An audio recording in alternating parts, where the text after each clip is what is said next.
Hi guys, I wanted to do a quick video on how to find one variable statistics using your graphing calculator. This will come in very handy for any tests or anything timed you have to do. Included in one variable statistics are things such as mean, median. I do not think mode is in there actually. I may or may not have spelled that correctly.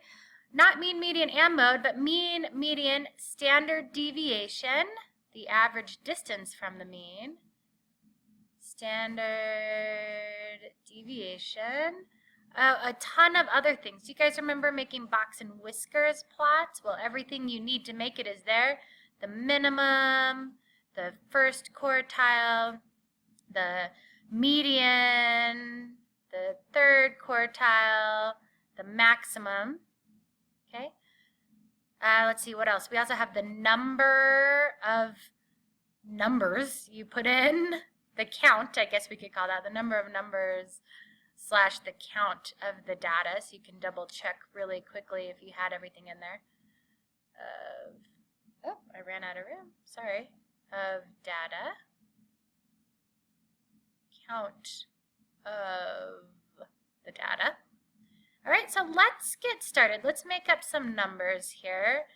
I don't know what these numbers can represent. I can't think that quickly off the top of my head, but how about 12, 26, 5, 15, 32, 33, 79, it's kind of an outlier there, isn't it? Or, unless I make one a lot bigger, 1056.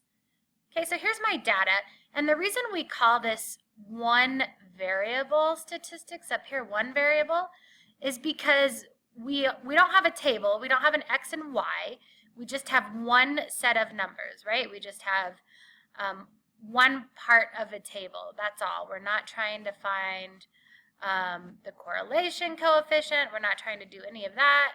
We just have this one set. I don't know why. It just bothers me that this isn't yellow over here. We just have this one set of data, okay? So let's go ahead and pull up the calculator and enter this data in. So what you should be doing is making steps of what I'm doing, right? So the first step would be enter data,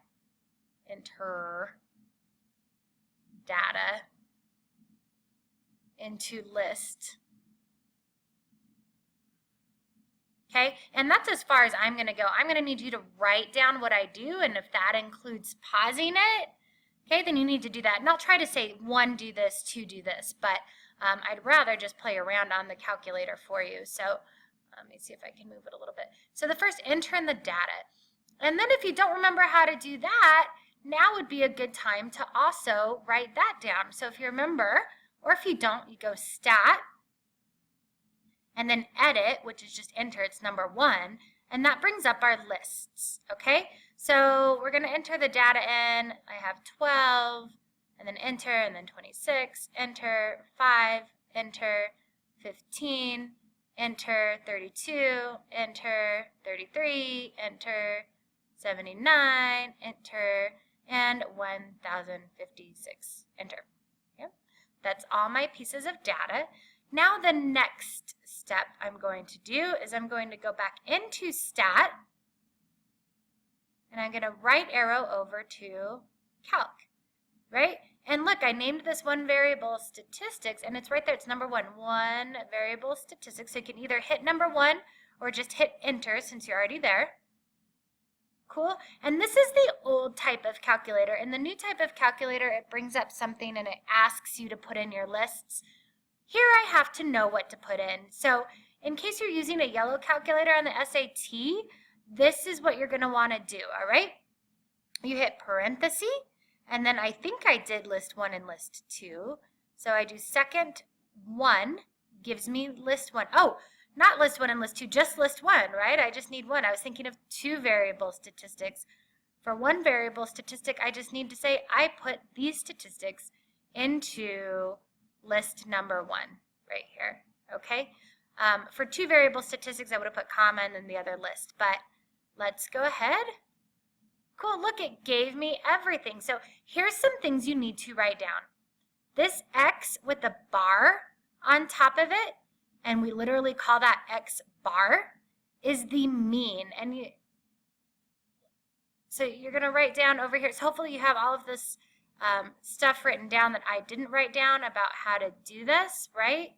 And now you might want to write something like this down. X bar is the mean. And we'll use that sometimes in class too, okay? And then what else do we have? Oh, this sigma x, that's the sum. If I added all of those numbers together, sigma x would give me the sum total. So if I added all those numbers together, I'd get 1,258. Okay, let's see. This right here, sigma x, the small sigma x, this is the standard deviation.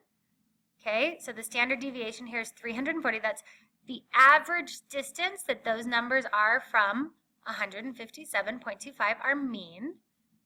N is the count. That's how many numbers there are, is 8. This S of x is another type of standard deviation, but off the top of my head, I can't remember why it's different. We use sigma in class. And then this big sigma x squared is just taking the 1258 and squaring it. Okay, in case you ever want to know what those are. There's your minimum, your quartile 1, your median, your quartile 3, your maximum. Okay, now I could take those numbers. This is cool, you guys. It's kind of off topic. Not off topic, but a little more than you asked for. If we go into second stat plot, check this out. This is that box and whiskers plot I was talking about, which is this one. So let's go down. If I want this one and I hit enter, it knows I only need one variable, statistics. It only says we need X values here. And then anytime I want to graph statistics, I want to zoom 9. Cool, and there's my box button. Here's that outlier of 1,000, right? So if I hit trace, there's my median. I can left arrow. Oops, there's my minimum. There's my quartile 1. There's my median, my quartile 3. And way over here, there's my maximum of 1,056. So this will come in handy if you have a bunch of weird numbers and you need to quickly find out some information about them. Please use your calculator to do that. We need to become experts on the calculator. You can use them on the SAT, ACT, most all tests in college, so we really need to get good at this.